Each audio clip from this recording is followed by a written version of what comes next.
Tarbiyah Sunnah Channel. Lillah Nyunnah Merenah.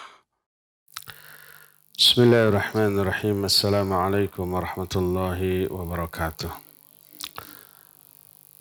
Alhamdulillahilladzi anzala as-sakinata fi qulubil mu'minin liyazdadu imanan ma'a imanihim. Walillahi junudus samawati wal ard. Wa kana Allahu aliman hakima. Wa ashhadu an la ilaha illallah wahdahu la syarika lah. إقرارا به وتوحيدا وأشهد أن محمدا عبده ورسوله صلى الله عليه وعلى آله وأصحابه وسلم تسليما مزيدا وبعد. Hadirin jamaah Masjid Umar Ibn Khattab, Desa Selacau, Kecamatan Batu Jajar, Kabupaten Bandung Barat, yang Allah muliakan. Alhamdulillah kembali kita berjumpa. Yang kita akan bahas kali ini adalah Perang Badar. Kenapa dibahas? Karena dahulu Perang Badar terjadi di bulan Ramadan. Tapi sebelum diwajibkannya saum, kejadian Ramadan adalah pada tahun kedua setelah hijrahnya Nabi Sallallahu Alaihi Wasallam, disebut dengan sebutan Badar Kubra. Di momen peperangan yang dahsyat ini, Allah Azza wa Jalla memberikan pertolongan nyata kepada kaum mukminin dalam mengalahkan musuh-musuh mereka dari kalangan orang-orang musyrik. Dan peristiwa Badar disebut dengan sebutan hari Al-Furqan. In kuntum tu'minuna billahi wal yawmil akhir wa ma anzalna ala abdina yawmal furqan yawmal taqal jam'an. Allah menyatakan, apabila kalian beriman kepada Allah dan hari akhir dan beriman kepada Quran yang kami turunkan kepada hamba kami di hari Al-Furqan, yaitu hari bertemunya dua pasukan. Maksudnya adalah hari ketika terjadi Perang Badar ini disebut dengan sebutan hari Al-Furqan karena hari atau peperangan Badar tersebut membuktikan mana yang hak, mana yang batil, mana yang benar, mana yang salah. Dan Allah Azza wa Jalla menolong Nabi dan kaum mukminin di dalam peperangan ini dan menghinakan orang-orang kafir dari kalangan orang-orang musyrik. Adapun yang menjadi latar belakang atau penyebab terjadinya Perang Badar adalah ketika orang-orang kafir Quraisy mereka membawa barang dagangan ke negeri Syam. Syam ini sekarang terpecah menjadi 4 negara. Libanon, Suriah, Palestina, dan Urdun atau Yordania. Dulu itu satu negeri, disebut dengan negeri Syam. Ketika pulang dari Syam menuju ke kota Mekah Al-Mukarramah, membawa keuntungan yang besar, membawa barang yang mereka beli dari negeri Syam, dan membawa sejumlah uang ataupun perhiasan sebagai keuntungan dari perdagangan yang mereka lakukan. Mendengar berita mereka membawa dagangan dari Syam ke Mekah yang saat itu dipimpin oleh Abu Sufyan yang masih kafir, belum masuk Islam, maka Nabi SAW mengajak para sahabatnya untuk keluar dari kota Madinah mencegat rombongan Abu Sufyan ini untuk mengambil harta-harta mereka yang dahulu ditinggalkan di Mekah ketika mereka diusir.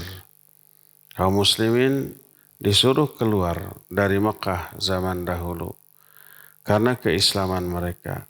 Dan ketika pergi nggak boleh bawa apapun kecuali perbekalan selama di jalan. Harta bendanya, sawah ladang nggak ada sawah. Rumahnya sama semua aset yang dimilikinya di Mekah, kekayaannya dirampas, tidak boleh dibawa. Nah, mereka pergi meninggalkan Mekah dalam keadaan tidak membawa apapun sampai tiba di kota Madinah dan menetap di kota Madinah. Harta mereka dirampas oleh orang-orang kafir Quraisy. Oleh karena itu ketika terdengar berita Abu Sufyan membawa rombongan dari kalangan para pedagang dari Syam pulang menuju Mekah dengan membawa harta, maka Nabi Ali SAW dan para sahabat bermaksud mencegat mereka mengambil kembali apa yang menjadi hak mereka. Mereka merasa berhak karena dahulu mereka diusir dengan dirampas seluruh harta kekayaannya. Nabi SAW membawa 300 lebih sahabat. Menurut satu riwayat 313 orang dengan 2 ekor kuda tunggangan dan 70 unta yang mereka tunggangi, dan nanti unta itu akan dipakai untuk membawa barang-barang bawaan hasil rampasan. 70 orang dari mereka berasal dari kalangan muhajirin. Muhajirin itu penduduk Mekah yang pindah ke Madinah, yang hijrah. Sisanya 330 lebih itu orang-orang Ansor. Orang Ansor artinya orang Madinah yang menolong menyambut kedatangan muhajirin. Mereka bermaksud hanya untuk mencegat dan merampas dan tidak bermaksud melakukan peperangan. Karena rombongan yang dipimpin oleh Abu Sufyan juga bukan pasukan perang, hanya rombongan pedagang dengan senjata ala kadarnya berupa pedang untuk jaga-jaga di jalan. Tidak untuk perang, karena perampokan saat itu marak terjadi. Untuk jaga-jaga ya mereka membawa pedang. Tapi hanya itu. Selebihnya adalah barang dagangan dan keuntungannya. Jadi Nabi dan para sahabat mencegat mereka diyakini tanpa peperangan. Gak seimbang kekuatannya. Akan tetapi Allah Azza wa Jalla ingin mempertemukan mereka di medan perang untuk menunjukkan kebesaran Allah Azza wa Jalla. Ketika Nabi dan para sahabat keluar dari kota Madinah, Abu Sufyan tahu melalui mata-matanya. Maka dia bergegas mengutus salah seorang utusannya pergi ke Mekah untuk memberitahukan penduduk Mekah bahwa mereka mau dicegat.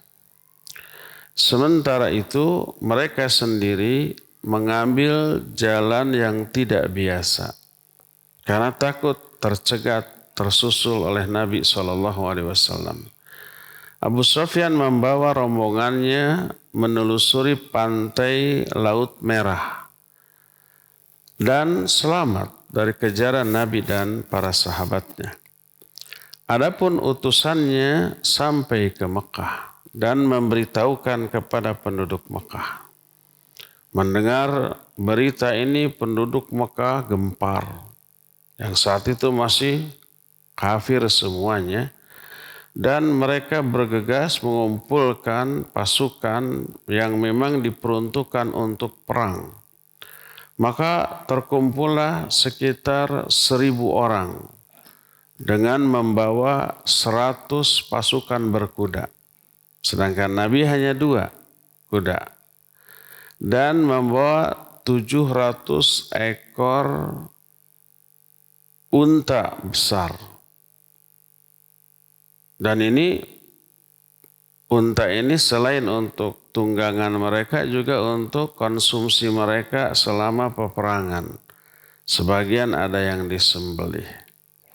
Mereka keluar dari Mekah menuju Madinah dengan kebanggaan dalam rangka mau menggempur Nabi dan para sahabatnya. Allah menggambarkan mereka dalam surah Al-Anfal ayat 47, batarau wa ria'an nas wa yasudduna an sabilillah wallahu bima ya'maluna muhit. Mereka keluar dengan bangga, dengan sombong. Wala takunu kalladzina kharaju min diyarihim batarau wa ria'an nas. Sombong dan ingin dilihat oleh manusia. Ingin dilihat oleh suku-suku bangsa Arab yang lain yang mereka lewati. Mereka melakukan itu dalam rangka menghalang-halangi manusia dari jalan Allah. Dan Allah Maha mengawasi, meliputi apa saja yang mereka lakukan. Mereka ini membawa selain pasukan, mereka juga membawa wanita-wanita penghibur yang menyanyi, menghibur mereka dan memberikan support kepada mereka. Maka ketika ada berita bahwa Abu Sufyan itu sudah keluar dari kota, dari jalur yang biasa dipakai untuk menuju Mekah, mereka sudah aman dari kejaran pasukan Nabi SAW dan para sahabat. Mereka itu sudah aman, tidak akan terganggu. Maka sebagian dari mereka ingin pulang kembali ke Mekah. Tidak menginginkan peperangan. Tapi sebagian lagi menyatakan, enggak, kita harus tetap perang. Walaupun tujuan awal diutusnya pasukan ini untuk melindungi aset mereka, yaitu harta yang dibawa oleh Abu Sufyan dan rombongannya. Awalnya begitu, tapi sudah kadung berangkat, ya mah harus perang. Berkata Abu Jahal, wallahi la narji'u hatta nablugha badran nuqimu fihi thalathan nanharul jazur wa nut'imu ta'am wa nasqil khamar wa tasma'u binal arab fala yazaluna yuhabunana abadan. Kata Abu Jahal, demi Allah, kita tidak akan pulang sampai kita datang atau tiba di lembah Badar. Badar ini dekat dengan Madinah. Kita tinggal di sana, pasang tenda 3 hari, kita menyembelih unta, pesta, makan, minum sampai mabok. Sehingga orang-orang Arab di sekitar Madinah itu mendengar tentang kita dan mereka sangat segan kepada kita. Karena jumlah pasukan kita besar, 1.000 orang dengan perlengkapan yang lengkap, kemudian perbekalan yang cukup. Jadi akhirnya mereka tinggal 3 hari di sana. Adapun Rasul sallallahu alaihi wasallam ketika beliau mengetahui sudah keluarnya pasukan Quraisy untuk mengamankan rombongan Abu Sufyan, bahkan memerangi mereka, Nabi alaihissalam bermusyawarah dengan para sahabatnya. Gimana nih? Rombongan Abu Sufyan sudah lolos. Kita terus atau pulang? Sementara pasukan musuh untuk memerangi mereka sudah keluar dari tempat mereka menuju ke kaum muslimin untuk menggempur. Gimana kita? Pulang atau terus? Maka berkata Rasul alaihi salatu wassalam, innallaha qad wa'adani ihda ta'ifatain, immal air awil jaish. Allah Azza wa Jalla telah menjanjikan kepadaku salah satu di antara dua pasukan. Pasukan air yaitu Abu Sufyan dengan perbekalan dan pasukan yang minim, yang sedikit, atau pasukan musuh dengan senjata yang lengkap. Pilih, mending mengejar rombongan Abu Sufyan, mending menyongsong musuh. Kalau musuh 1.000 orang dengan persenjataan yang lengkap. Kalau kaum muslimin cuma 300 orang. Kalau pasukan Abu Sufyan itu sedikit dan minim persenjataan. Pilih mending rombongan Abu Sufyan kita kejar atau mending menyongsong musuh dengan persenjataan lengkap dan jumlah yang 3 kali lipat. Kalau kita disodorkan dua pilihan ini, milih mana? Milih pasukan Abu Sufyan, dan itu keinginan para sahabat. Dalam Al-Quran, dalam surah Al-Anfal, Allah menyatakan, "Idh ya'idukumullahu ihda ta'ifataini annaha lakum wa tawadduna anna ghaira dhati syaukati takunu lakum." Allah menjanjikan kalian untuk menghadapi salah satu di antara dua pasukan. Dan kalian berharap kalian bertemu dengan pasukan yang kurang persenjataan. Pasukan siapa? Yaitu rombongan Abu Sufyan. Enak itu mah. Tapi Allah menghendaki lain. Berkata salah seorang tokoh muhajirin, namanya Miqdad bin Al-Aswad. Dia berkata, "Ya Rasulullah, amdi lima amarakallahu azza wa jalla, fa wallahi la naqulu kama qalat banu Israel li Musa, fadhhab anta wa rabbuka faqatila inna hahuna qa'idun, walakin nuqatil an yaminik wa an shimalik wa min baini yadayk wa min khalfik."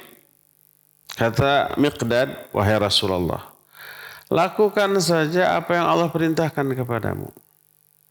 Kami demi Allah tidak akan berkata kepada engkau seperti perkataan Bani Israel kepada Musa. Dulu setelah Fir'aun tenggelam, Nabi Musa membawa Bani Israel ingin memasuki sebuah negeri. Di negeri itu ada pasukan yang jahat. Apa kata Bani Israel kepada Nabi Musa? Fadhhab anta wa rabbuka faqatila. Pergi saja kamu berserta Tuhanmu, perangi mereka. Kami nunggu di sini. Itu Bani Israel. Kepada siapa? Kepada Nabi Musa. Engkau ingin merdeka dan bebas, tapi perang tidak mau berjuang, malah nyuruh, "Hei Musa, pergi kamu dengan Allah tuh perangi mereka tuh. Kami nunggu, kalau sudah terusir, kami baru masuk." Gendoknya apa? Kecing gitu. Itu siapa? Bani Israel. Kata Miqdad, kami tidak akan berkata kepada engkau seperti perkataan Bani Israel kepada Musa, tapi kami berkata, nuqatil an yaminik. Kami akan tetap berperang di sampingmu, di kananmu, di kirimu, di depanmu, di belakangmu. Pokoknya nggak akan meninggalkanmu.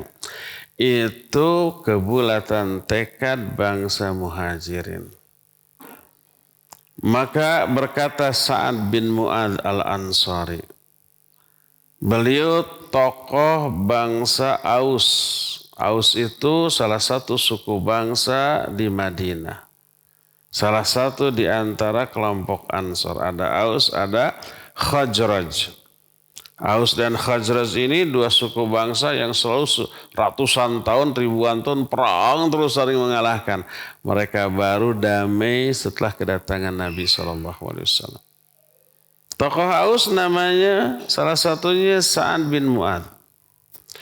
Berkata Sa'ad bin Mu'adz, "Ya Rasulullah, la'allaka takhsha an takuna al-ansar tara haqqan 'alaiha alla tansuraka illa fi diyarihim.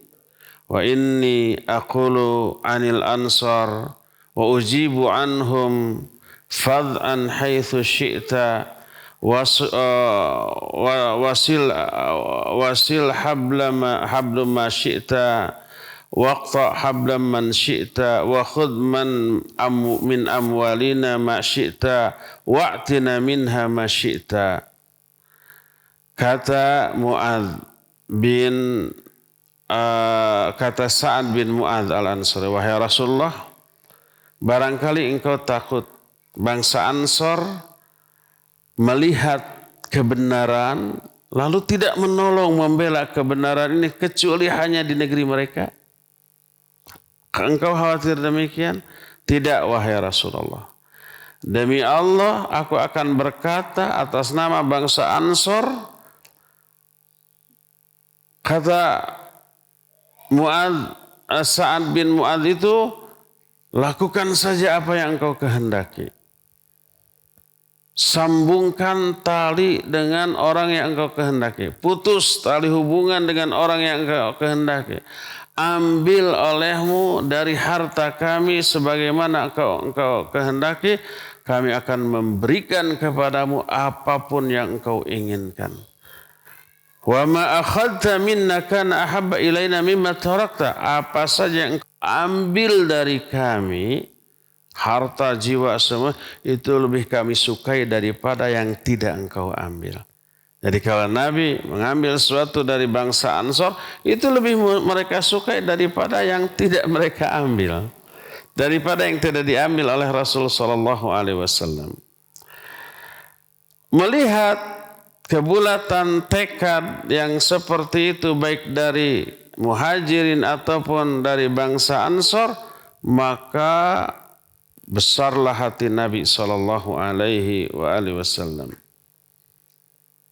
Beliau kemudian berkata, siru wa abshiru fa wallahi ka'anni anduru ila masari'il qaum. Ayo kita berjalan dan berbahagialah. Demi Allah aku melihat, seolah-olah aku melihat kepada kuburan mereka. Kuburan kaum Quraisy sudah terlihat. Perangnya belum. Siapa yang menang, siapa yang kalah belum. Siapa yang gugur, siapa yang hidup belum. Tapi Nabi SAW seolah-olah sudah melihat kuburan beberapa tokoh Quraisy. Nabi SAW berjalan dengan para sahabatnya sampai di lembah Badar. Dan mereka lebih dahulu datang daripada orang-orang kafir Quraisy. Terus Nabi SAW memilih tempat sebagai tempat markas pasukannya di tempat itu. Di dekat salah satu sumber mata air di lembah Badar. Berkatalah salah seorang sahabat namanya Habbab bin Al-Munzir bin Amr bin Jumuh. Salah seorang yang berpengalaman dalam masalah perang. Dia berkata, ya Rasulullah, ara'aita hadzal manzil? Amanzilun anzalakahullahu laisa lana an nataqaddam anhu aw nata'akhir am huwa ar-ra'yu wal harb wal makidah. Wahai Rasulullah, lihat posisi kita ini. Tempat yang kita tempati ini, apakah ini tempat yang Allah perintahkan kepada engkau? Kita tidak boleh bergeser maju mundur ke kiri ataupun ke kanan, atau ini hanya murni pendapat pribadimu tentang strategi perang? Nanya dulu, ini wahyu. Kalau wahyu udah sami'na wa ata'na. Atau pendapat pribadi Nabi SAW. Beliau menjawab, bal huwa ra'yi. Ini adalah pendapat pribadiku. Nah, kalau pendapat pribadi bukan wahyu, masih bisa dirubah. Berarti bukan syariat. Berkata Hubbab, ya Rasulullah, inna hadza laisa bimanzil. Wahai Rasul, tempat ini enggak strategis. Enggak bagus untuk menjadi markas. Ya. Fanhad bina hatta na'tiya adna ma'an minal qaum. Ayo, kita pindah sampai kita dekat dengan sumber mata air yang nanti akan ditempati oleh musuh. Kita di sana sudah, sementara sumber mata air yang lain kita timbun. kita tutup sampai airnya tidak keluar. Satu-satunya sumber mata air yang ada hanyalah mata air yang kita tempati. Kita bisa minum, mereka tidak bisa. Karena di padang pasir itu ya panas, ya tidak ada sumber air. Gali sumur ratusan meter nggak akan keluar air. Kebayang zaman baheula kan tidak ada alat ngebornya, hanya digali kulinggis, nggak akan bisa. Jadi mereka membawa perbekalan air dari rumah. Sebagaimana banyak, nggak akan bisa banyak, dah berat. Temannya nggak galong toren. Nggak mungkin kan. Jadi terbatas, mungkin di jalan juga habis. Sementara waktu perang pasti membutuhkan banyak air untuk minum. Karena hausnya luar biasa, panasnya luar biasa. Maka ditutup mata air yang lain, satu-satunya mata air yang dibiarkanlah mata air yang ada di markas kaum muslimin saat itu. Nabi SAW menganggap bagus strategi ini, lalu dipilih. Inilah yang dilakukan oleh Nabi SAW. Lalu kaum muslimin saat itu membangun sebuah tenda untuk Rasul Sallallahu Alaihi Wasallam di sebuah tempat yang agak tinggi yang bisa memantau situasi di seluruh medan perang saat itu. Dan Nabi Ali Shallallahu Alaihi Wasallam menyusun saf atau barisan para sahabatnya. Beliau berjalan membawa pasukannya ke medan perang. Dan saat itu kaum musyrikin belum sampai. Nabi SAW menunjuk tempat-tempat tertentu. Lalu kata beliau, hadza masra' fulan insyaallah. Wa hadza masra' fulan. Ini kuburan si fulan. Ini kuburan si fulan. Disebut beberapa tokoh Quraisy yang saat itu datang bersama pasukan mereka menuju perang Badar. Ditunjuk, ini kuburan Abu Lahab, ini kuburan si fulan, si fulan, si fulan. Padahal peperangannya belum terjadi ya. Ternyata setelah kejadian persis betul. Tempat yang ditunjuk oleh Rasulullah SAW itu betul-betul menjadi kuburan orang yang namanya disebut. Kenapa Nabi SAW tahu? Beliau diberitahu melalui wahyu oleh Allah Subhanahu wa Ta'ala. Ya. Kemudian Nabi SAW berdoa kepada Allah Azza wa Jalla sambil menghadap ke pasukan Quraisy yang saat itu sudah mulai datang. Nabi mengangkat kedua tangannya ke atas berdoa. Allah Azza wa Jalla berfirman dalam Al-Quran, dalam surah Al-Anfal, "Idh tastaghithuna rabbakum fastajaba lakum anni mumiddukum bi alfin minal malaikati murdifin." Ingat ketika kalian berdoa meminta pertolongan kepada kami, kata Allah. Fastajaba lakum, Allah mengijabah doa kamu. Anni mumiddukum bi alfin minal malaikati murdifin, bahwa kami akan mengutus 1000 malaikat yang turun secara berduyun-duyun. Musuh ada 1000, Allah mengirimkan 1000 malaikat. Jangankan 1000, itu satu malaikat juga cukup mengalahkan mereka. Ini 1000. Ini yang menjadi rahasia kenapa kaum muslimin walaupun sedikit, cuma 300 orang, menang melawan 1000 orang. Ada malaikat yang tidak terlihat. Maka Nabi SAW berdoa, Allahumma hadhi Quraisy ja'at bi fakhriha wa khuyalaiha wa khayliha tuhaduka wa tukadzibu rasulak. Allahumma nasruka alladhi wa'antani, Allahumma anzizli ma wa'antani, Allahumma inni anshuduka ahdaka wa'dak, Allahumma in syi'ta lam tu'bad, Allahumma in tahlik hadhil asabah al-yawm la tu'bad. Kata Nabi SAW, ya Allah, itu orang Quraisy datang dengan kesombongan mereka, kebanggaan mereka. Mereka menentangmu, mendustakan Rasulmu. Ya Allah, pertolonganmu lah yang aku harapkan, yang telah engkau janjikan kepadaku. Ya Allah, tunaikan janjimu kepadaku. Ya Allah, apabila engkau mau, engkau tidak akan lagi disembah. Ya Allah, bila kelompok kecil ini hancur, kalah, musnah di peperangan ini, engkau tak akan lagi ada yang menyembah selama-lamanya. Kalau kalah di medan perang Badar, Nabi wafat, kaum muslimin banyak yang wafat, Madinah pasti langsung dikepungi, dihancurkan atau ditaklukkan. Nggak boleh lagi ada Islam, nggak boleh lagi ada tauhid, tidak boleh lagi ada penyembahan kepada Allah. Allah tidak akan lagi disembah selama-lamanya.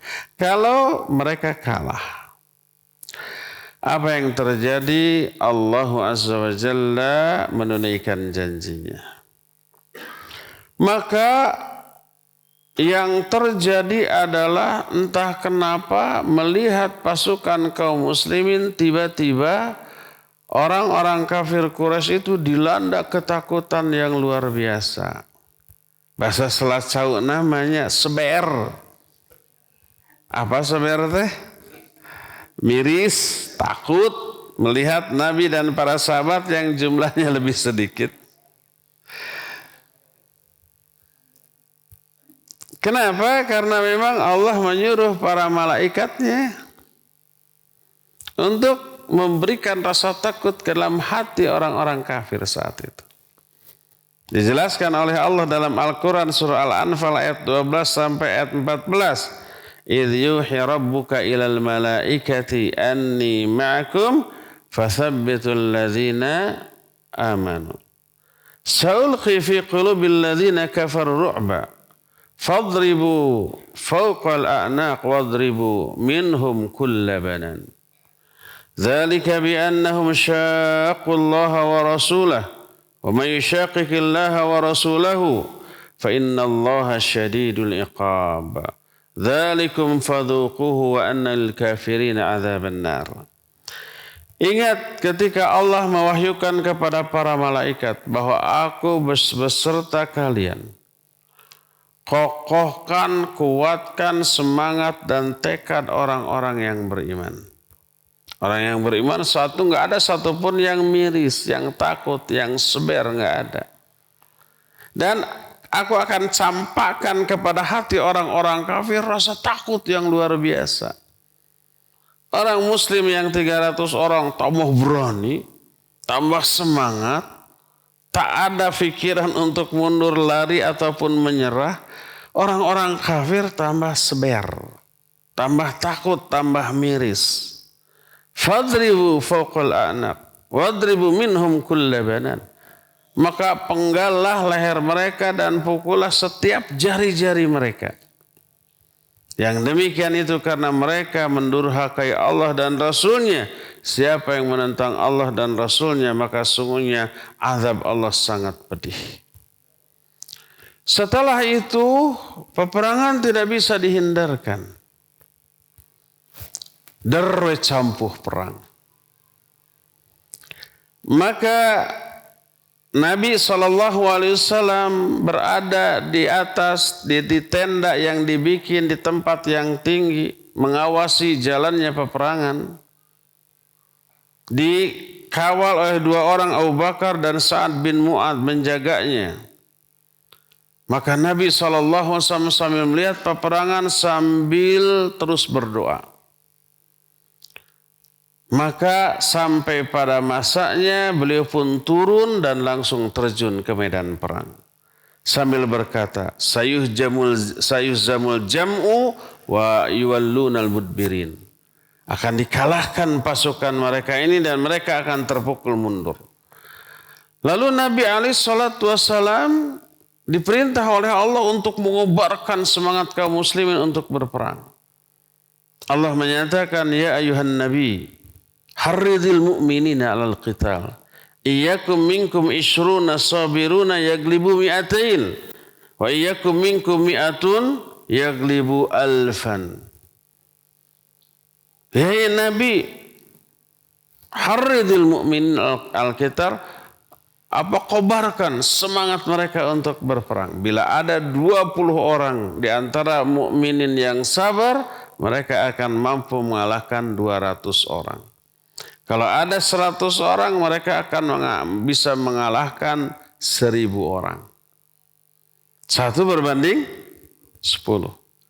Jadi kalau kaum muslimin 300 orang, mereka bisa mengalahkan berapa? 3000. Ini cuma 1000.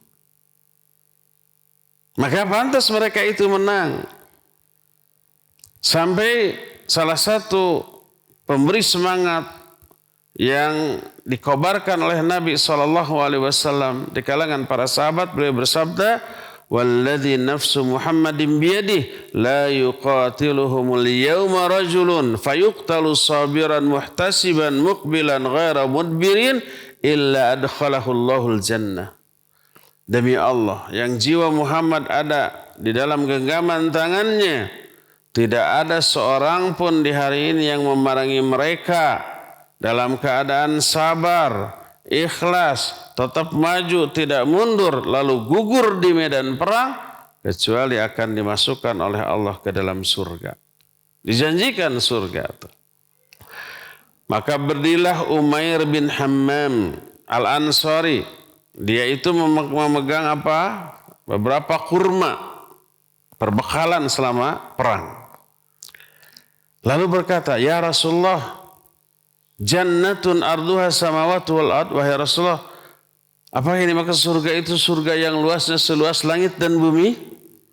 Dia jawab, "Na'am." Ya.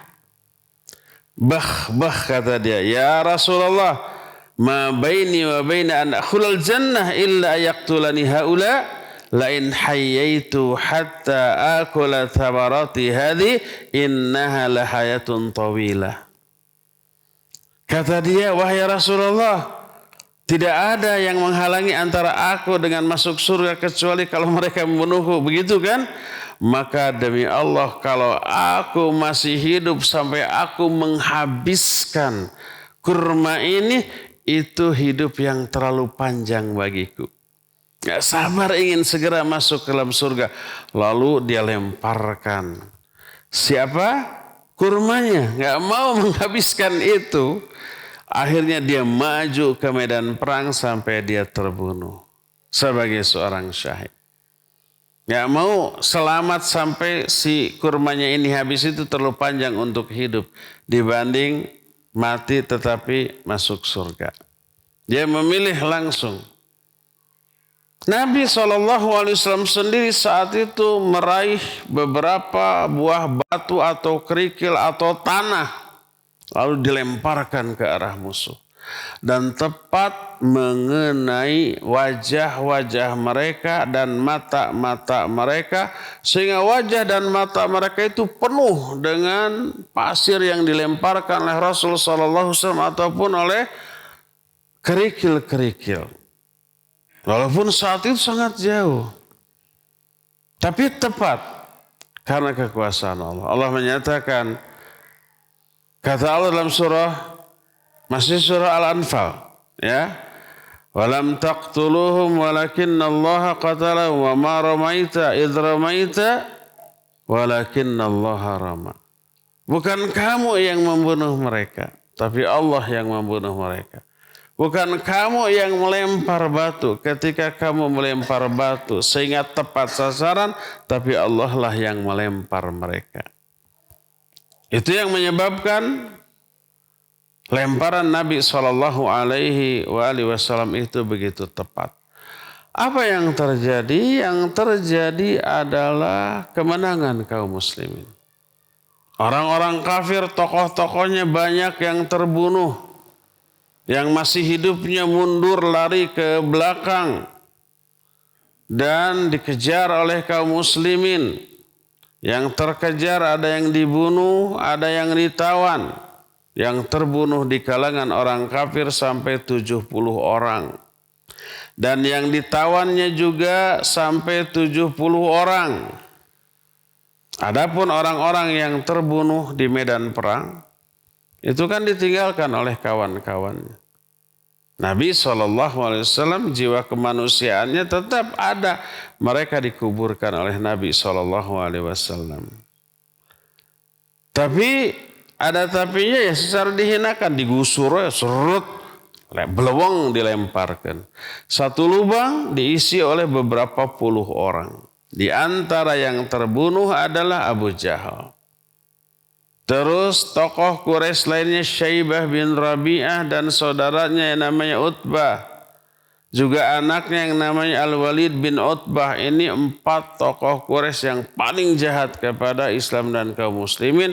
Mereka itu langsung mati di sana. Bilal bin Rabah ketika masih di mana ya? Masih di Mekah. Melihat Nabi SAW sujud sebelum hijrah nih. Maka 4 orang ini yaitu Abu Jahal, terus Syaibah bin Rabi'ah, terus saudaranya itu Utbah dan anaknya itu Walid bin Utbah melihat. Kata Abu Jahal, siapa yang berani itu? Mengambil kotoran unta ditimpukan ke punggung Muhammad tuh ketika sujud. Saya berani. Lalu salah seorang di antara mereka meraup kotoran unta, kemudian ditimpakan ke kepala Nabi ketika beliau lagi sujud. Tertawa mereka semua. Yang lain sahabat hanya melihat, nggak ada yang berani. Karena kalau ada yang berani pasti bakal disiksa. Karena masih lemah mereka saat itu. Nabi terus sujud dalam keadaan di atas kepala dan punggungnya banyak kotoran unta. Sampai datang Fatimah radhiyallahu anha. Kemudian membersihkan kotoran unta tersebut. Lalu Nabi bangkit lalu berdoa. Allahumma alaika bi Quraisy. Allahumma alaika bi Abu Jahal, Syaibah, Utbah, Walid. Disebut 4 orang ini. Ya Allah, timpakan kecelakaan kepada 4 orang yang tadi itu. Mendengar itu, mereka juga mendengar takut. Sebab mereka yakin doa yang dipanjatkan di pinggir Ka'bah itu mustajab. Takut mereka. Dan demi Allah kata Bilal, aku melihat ke-4 orang yang didoakan kecelakaan oleh Nabi SAW tewas saat itu di medan perang. Dan disatu kuburankan oleh Nabi SAW dalam keadaan terhina. Dikuburkan di sana. Dalam salah satu hadis yang sahih riwayat Imam Bukhari dari Abdullah bin Mas'ud radhiyallahu an, Nabi SAW menghadap Ka'bah lalu mendoakan kecelakaan kepada 4 orang yang tadi disebutkan. Beliau berkata, asyhadu billah laqad ra'aituhum. Abdullah bin Mas'ud berkata, aku bersaksi atas nama Allah, laqad ra'aituhum sar'a qad ghayyarathum asy-syams wa kana yawman haran.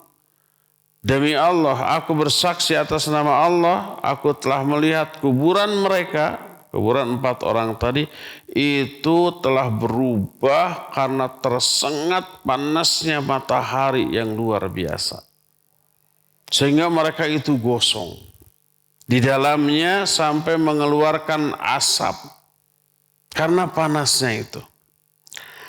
Dan inilah yang teralami oleh mereka. Lalu apa yang dilakukan oleh Nabi SAW setelah selesai perang Badar, beliau pulang.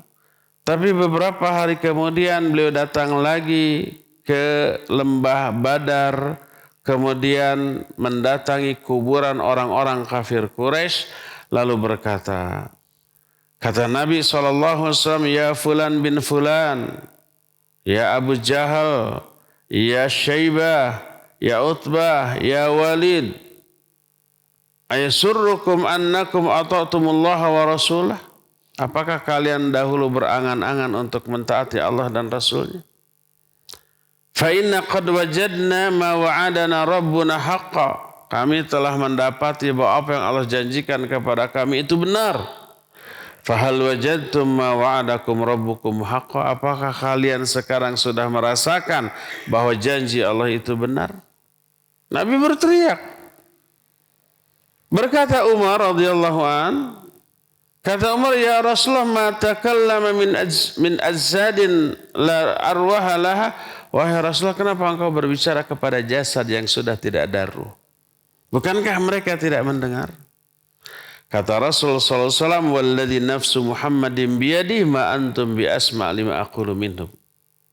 Demi Allah yang jiwaku berada dalam genggaman tangannya, kalian tidak lebih mendengar terhadap ucapanku dibanding mereka.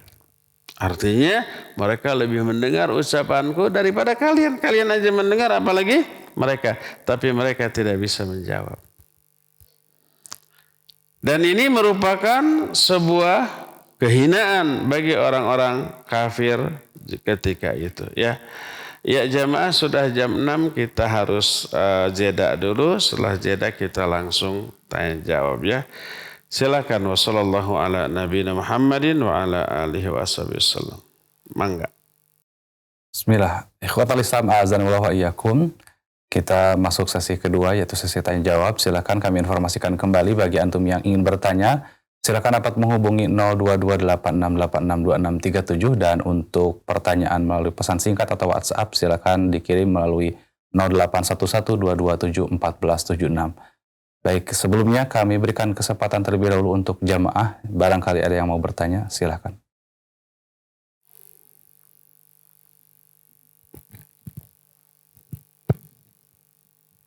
Bismillah. Assalamualaikum warahmatullahi wabarakatuh. Waalaikumsalam warahmatullahi wabarakatuh. Pertanyaannya Ustadz, adakah perbuatan kaum muslimin pada zaman ini yang semisal mendapatkan pahala sebesar berjihad pada zaman Rasulullah SAW?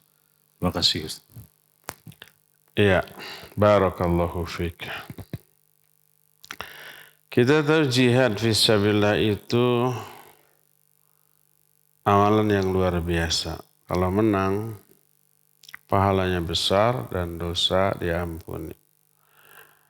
Kalau terbunuh, lebih mulia lagi. Syahid, seluruh dosanya diampuni, langsung masuk surga tanpa hisab, dan bisa memberi syafaat kepada 70 keluarganya. Kita tinggal bikin list daftar keluarga yang kita akan bawa ke surga. Kalau kita syahid di medan perang. Yang jelas ada orang tua gitu ya. Istri dan anak-anak. Kakak dan adik-adik. Daftar 70 orang. Bikin sejak sekarang. Jadi keuntungan jihad itu luar biasa.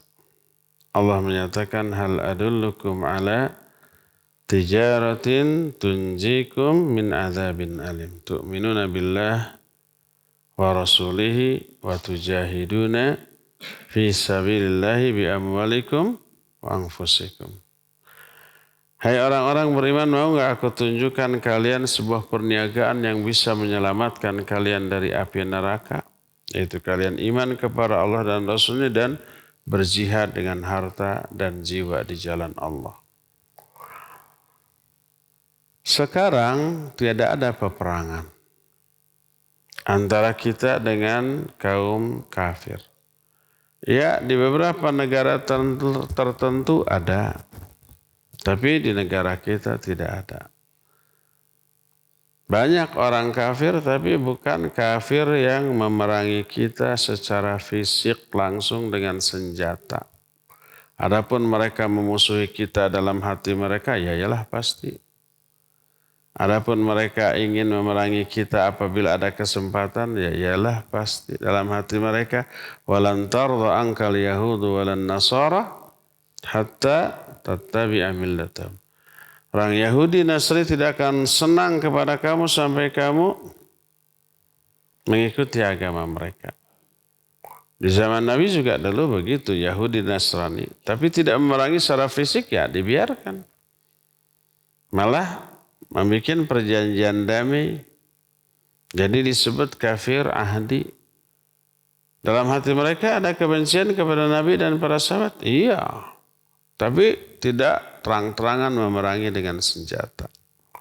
Orang kafir di sekeliling kita juga begitu. Dalam hati mereka ya ada yang memerangi, benci ada. Yang terlihat ucapan kebenciannya melalui lisan, melalui media sosial ada.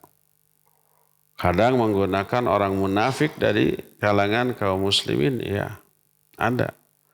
Yang tidak memusuhi terang-terangan ada. Tapi jelas mereka tidak memerangi secara fisik. Maka tidak ada jihad dalam bentuk perang. Nah, tapi kita amat sangat ingin memperoleh pahala jihad fisabilillah. Bagaimana caranya? Ya ada banyak. Pertama untuk sekarang, thalabul ilm.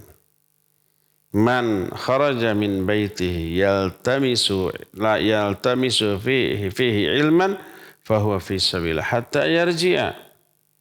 Siapa orang yang keluar dari rumah sekedar untuk mencari ilmu, dia itu sedang berjihad di jalan Allah sampai dia pulang kembali ke rumah.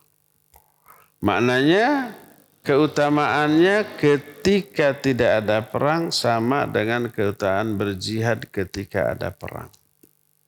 Khusus untuk para wanita, tiap hari, tiap saat jihad. Pahala jihadnya itu, pahala yang diraih oleh para wanita setiap hari sama dengan pahala mujahid di jalan Allah. Apa yang dilakukan oleh para wanita agar pahalanya sama dengan jihad? Nyupir, nyuci piring di rumah, beres-beres di rumah, ngepel, nyese, ya, terus nyetrika, menyenangkan suami, mengurus anak-anak, itu sebanding dengan jihad fisabilillah. Seorang wanita ada namanya Asma binti Yazid datang. Ya Rasulullah, inni rasulu mawarai minan nisa. Aku ini utusan para wanita di belakangku. Yaqulna biqauli, mereka berbicara melalui lisanku. Innallaha ba'athaka ila rijali wan nisa fa amanna bik wa taba'nak. Allah mengutus engkau kepada laki-laki juga wanita. Kami iman, kami mengikutimu. Wa inna rijala fuddilu bi salatil jumu'ah wa syuhudil janazah wal jihad fi sabilillah. Tapi sayang para laki-laki lebih unggul dari kami dengan disyariatkannya kewajiban sholat Jumat, menguburkan jenazah dan jihad fisabilillah. 3 ini tidak disyariatkan bagi wanita. Sholat Jumat tidak, menguburkan tidak, jihad fisabilillah juga tidak. Wa idza jahadu fi sabilillah rabbaina auladahum wa amwalahum. Tapi ketika kaum laki-laki jihad di jalan Allah, kami yang ngurus anak-anak mereka dan harta-harta mereka. Jadi para wanita juga punya peran dalam jihadnya laki-laki. Tenang laki-laki jihad karena rumahnya, anaknya diurus oleh istrinya. Afanusyarikuhum fil ajri ya Rasulullah. Apakah kami memperoleh pahala yang sama dengan pahala para mujahid di jalan Allah? Mendengar pertanyaan itu Nabi SAW bertanya kepada para sahabat, hal sami'tum maqalata imra'atin tas'alu an amri diniha ahsana min hadha? Pernah enggak kalian mendengar pertanyaan seorang wanita yang bertanya tentang agama yang lebih baik dari pertanyaan ini? Kata para sahabat, tidak ada. Ini yang terbaik. Lalu Nabi berkata, insarifi ya Asma wa akhbiri ma wara'aki minan nisa.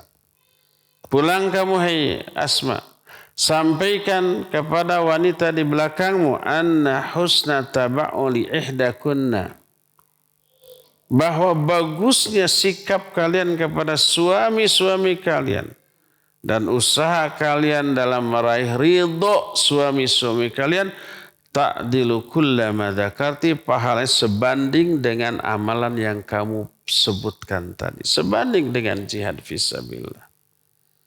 Jadi pahala yang diraih oleh para istri di rumah itu besar sebanding dengan besarnya pahala jihadnya kaum laki-laki di medan perang. Maka emak-emak di rumah begitu melihat cucian, piring kotor, pabalatak, sampah, pakaian kotor, buruk di juru, buruk di panto, ngalayah di tengah imam. Gitu ya. Langsung sigil, ini medan jihadku. Gitu ya. Langsung dibereskan semuanya. Beres teh, mana ada ilawan.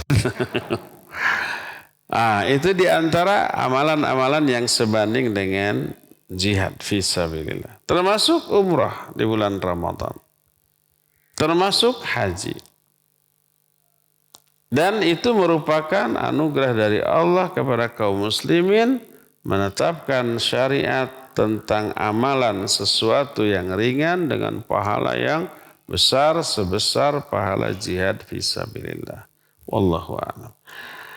Ke studio, silakan kalau ada pertanyaan. Baik, Anda bacakan pesan pertanyaan yang masuk melalui WhatsApp, Ustaz. Assalamualaikum dari Hendra di Bandung. Ustadz, mohon penjelasan dalil kunut ketika tarawih dan afdalnya zakat fitrah itu antara beras atau uang. Jazakallahu khairan. Ya. Baik, barakallahu fiik. Pertama, kunut dalam sholat tarawih. Yang sunnah Nabi alaihi salatu wassalam menunaikan kunut setelah memasuki pertengahan bulan Ramadan. Malam tanggal 15 beliau memulai kunut. Ada dua opsi, dua pilihan cara kunut. Pertama dilakukan sebelum ruku. Setelah baca Fatihah dan surat, kemudian kunut di rakaat terakhir dari sholat witir. Setelah itu ruku, kemudian i'tidal, kemudian sujud dan seterusnya. Cara kedua, boleh juga dan ini yang lebih lazim, lebih umum, dilakukan setelah ruku. Ketika ruku, i'tidal, sebelum sujud, kunut. Seperti yang juga kita lakukan di sini. Akan tetapi diperbolehkan melakukan kunut witir sejak awal Ramadan. Seperti yang dilakukan oleh Imam Syafi'i rahimahullah dan para ulama mazhab Syafi'iyah. Mereka melakukan kunut di awal, sejak awal Ramadan. Pada waktu sholat witir di rakaat yang terakhir. Dan ini juga yang dilakukan di dua Masjidil Haramain. Di Masjid Nabawi di Madinah dan di Masjid Al-Haram di Mekah. Mereka imam-imamnya kunut sejak awal Ramadan. Sejak 1 Ramadan. Dan dilakukan di rakaat yang terakhir dari sholat witir. Dan dilakukan setelah ruku. Ketika i'tidal, sebelum sujud, mereka melakukan kunut witir terlebih dahulu. Dua-duanya boleh. Dua-duanya disyariatkan dan dua-duanya disukai. Secara syar'i tak ada ulama yang ikhtilaf dalam masalah ini. Wallahu a'lam. Ini yang pertama. Kedua, zakat fitrah. Apa dengan uang? Apa dengan beras? Dengan beras, tidak boleh dengan uang. Nabi SAW dan para sahabat tidak pernah membayar zakat fitrah dengan uang. Padahal uang ada nggak di zaman Nabi? Ada. Dinar, dirham, itu sudah ada. Tapi tak pernah mereka melakukannya dengan uang. Mereka mengeluarkan dengan gandum atau bahan makanan pokok sebanyak 1 sok atau 4-5 mud. Yang apabila beras. 1 sok itu sebanding dengan hampir 3 kg. Sekitar 2,7 atau 2,8 kg. Ya genapkan sajalah 3 kg. Itu kalau beras. Tapi kalau gandum karena Bandung itu BJ-nya lebih kecil, lebih ringan daripada beras. Mungkin 1 sok itu cuma 2,5 kilo atau kurang. Oleh karena itulah maka dengan beras bukan dengan uang. Itulah syariat. Tapi kan dengan uang lebih manfaat. Bukan lebih manfaat atau tidaknya dari sisi kepentingan kita. Ini syariat. Nanti kalau begitu bisa-bisa kurban juga udah jangan kambing ya mending uangnya bagi. Kan gitu lebih manfaat. Kalau kambing nggak semua orang suka ya. Ada orang yang tidak suka kambing? Banyak. Ada orang yang suka kambing tapi tidak boleh makan kambing. Mungkin karena kolesterol, karena darah tinggi, karena macam-macam gitu ya. Kalau dengan uang lebih bermanfaat. Apakah lebih baik dengan uang? Enggak. Tetap di dalam kurban tidak hanya nilai sedekah yang terkandung, tapi yang lebih lagi dari itu nilai ubudiyah berupa menyembelih. Menyembelih itu ibadah yang sebanding disandingkan dengan sholat oleh Allah dalam Al-Quran. Qul inna sholati wa nusuki. Katakan salatku dan sesembelihanku. Fasholli li rabbika wanhar. Salatlah kamu karena Allah dan menyembelihnya. Menyembelihnya itu adalah nilai ibadah yang jauh lebih tinggi daripada nilai sedekah dari kurban. Dalam kurban ada nilai sedekahnya, iya ada. Ada manfaat bagi umat, ya ada. Tapi yang lebih besar adalah menyembelihnya. Kalau dengan uang itu hilang. Hanya ada syariat, hanya ada manfaat sedekah, tapi tidak ada aspek atau unsur yang lebih penting dari itu yaitu menyembelihnya. Maka tidak boleh diganti dengan uang. Demikian juga zakat fitrah nggak boleh diganti dengan uang, tapi dengan bahan makanan pokok di tempat kita tinggal. Ya, wallahu a'lam bissawab. Kembali lagi ke jamaah mana tadi?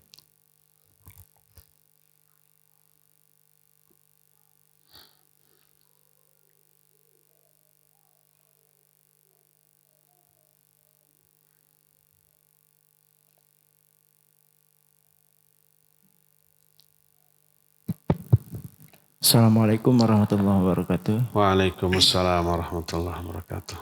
Saya izin bertanya, ini di daerah saya, jadi kalau misalkan sholat, si imamnya tuh pas baca Fatihahnya yang surat itu harusnya kan Ihrobil alamin, ini si ayatnya tuh di tasdid jadi di lam alamin, itu sah nggak kita hukumnya Jadi gitu? gimana bacaannya? Harusnya kan alamin, ini jadi alamin gitu Ustaz. Oh, alhamdulillahirabbil alamin Ya, gitu. itu Ustaz. Sah gak kita makmum di belakangnya Ustaz? Jazakumullah khair.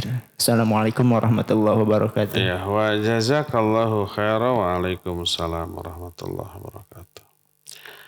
Imam itu dipastikan nggak ngerti tajwid makhraj dan bahasa Arab. Salah bahasa, salah arti. Beda artinya. Kalau alamin, seluruh alam. Alhamdulillahirabbil alamin. Segala puji bagi Allah penguasa seluruh alam. Itu apa alamin. Kalau ditasid alamin, ya, alam itu artinya orang atau tidak hanya orang. Bisa makhluk, bisa khaliq yang sangat berilmu. Allah Allamul Ghuyub. Allamul Ghuyub itu yang maha mengetahui setiap yang gaib. Allam. Allam adalah bentuk sigat mubalaghah dari alim. Kalau alim yang mengetahui. Kalau amat sangat mengetahui, allam. Nah jadi kalau allamin artinya orang-orang yang sangat mengetahui.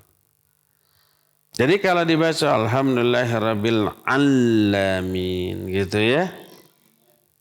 Bulan? Akhirnya yang ditasid nggak mungkin kan aina mati awal atau. Ya yang di atasnya alam kan? Alamin. Lam napa? Ari aina ditasid kumaha coba? Rabbil lamnya pasti. Alamin. Para ulama diberi gelar al-allamah. Allamah itu orang yang paling sangat berilmu. Allam. Allam itu sudah sigat mubalaghah tambah adanya tak marbutah lil mubalaghah. Jadi sangat-sangat berilmu. Al-Allamah Imam Ibnu Qayyim umpamanya. Al-Allamah Syekh Al-Albani dan seterusnya. Itu orang yang sangat. Jadi allamin orang-orang yang sangat berilmu. Jadi kalau orang baca alhamdulillahirabbil alamin, segala puji bagi Allah penguasa seluruh para ulama. Rubah enggak artinya? Rubah artinya.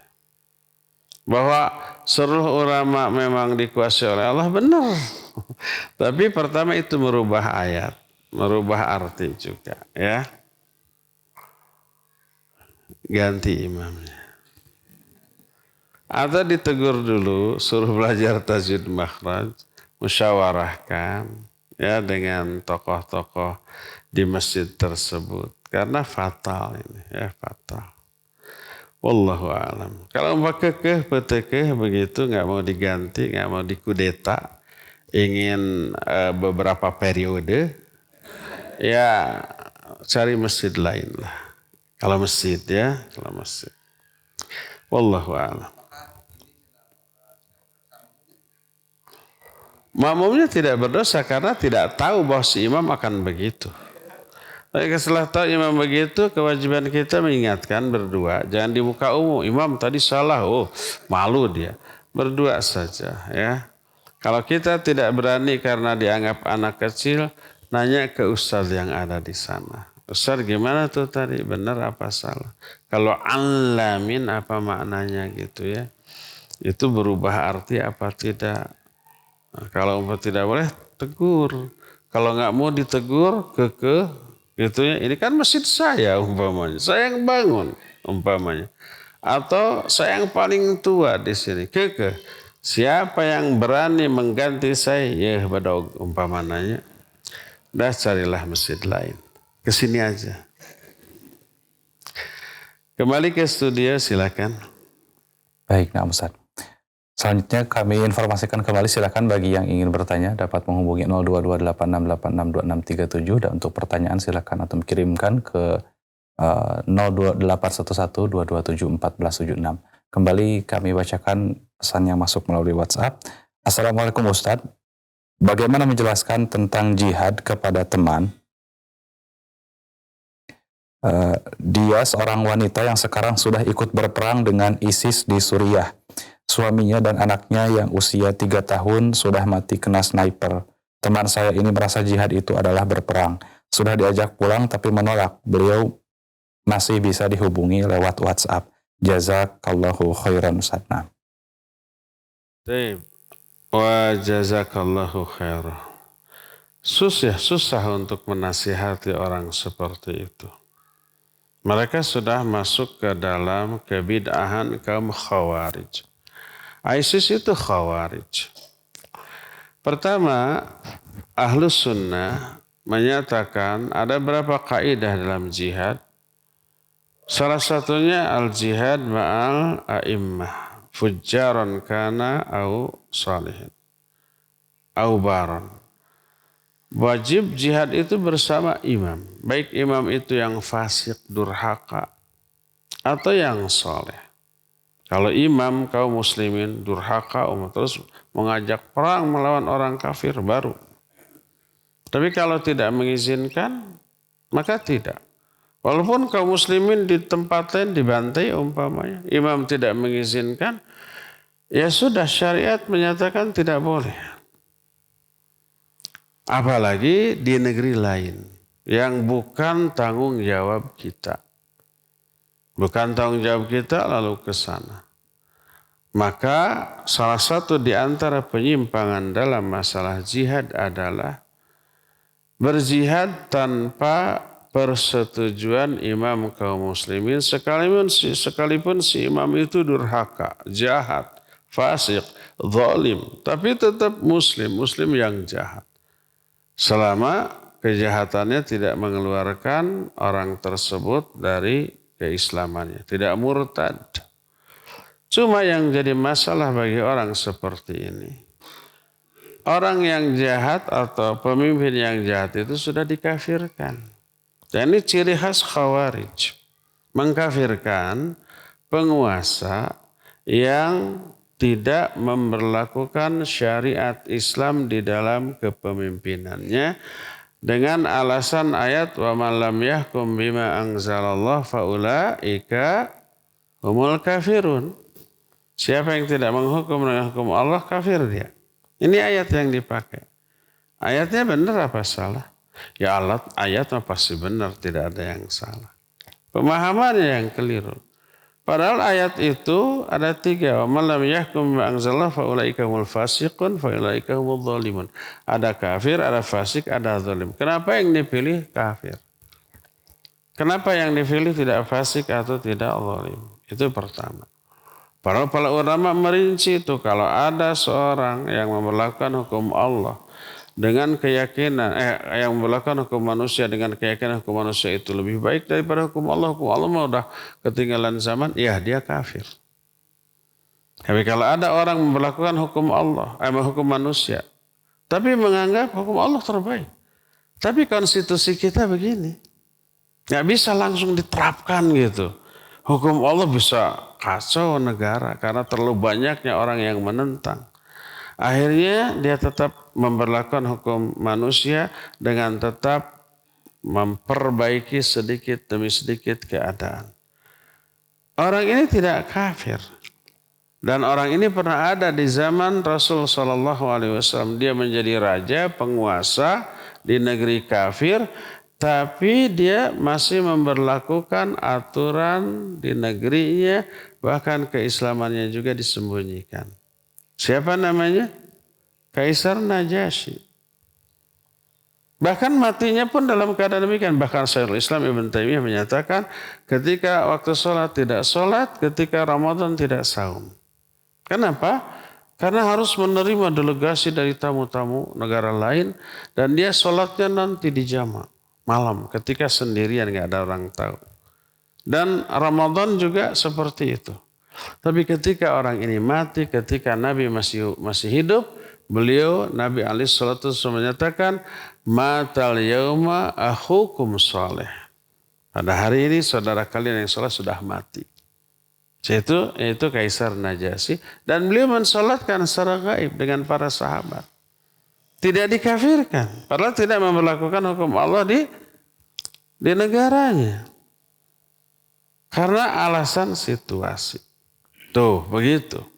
Oleh karena itulah maka pertama mereka kalangan Khawarij mengkafirkan pemerintah yang tidak memperlakukan hukum Islam walaupun dia muslim. Dan ini kekeliruan. Makanya tidak ditaati, tidak dituruti. Makanya kalau ada jihad di sana langsung ke sana tanpa izin. Kebidahan yang satu melahirkan banyak kebidahan yang lain, ya. Dan ingat, orang yang paling susah untuk dinasihati, diceramahi, ditegur, salah satunya pelaku kebidahan. Bakal ngamuk dia. Kalau kebidahannya itu ditegur, ya susah. Kita hanya bisa, boleh kita berargumen dengan mereka melalui WA, melalui apa saja. Siapa tahu bisa terpatahkan, lalu tobat, lalu kembali dan berdoa. Kalau tidak berhasil ya sudah, doakan semoga Allah memberikan hidayah kepada mereka, ya. Cukup ya sampai di sini. Insyaallah kita jumpa kembali esok. Subhanakallahum bihamdik asyhadu an la ilaha illa anta astaghfiruka wa atubu ilaik walhamdulillah rabbil alamin. Assalamualaikum warahmatullahi wabarakatuh.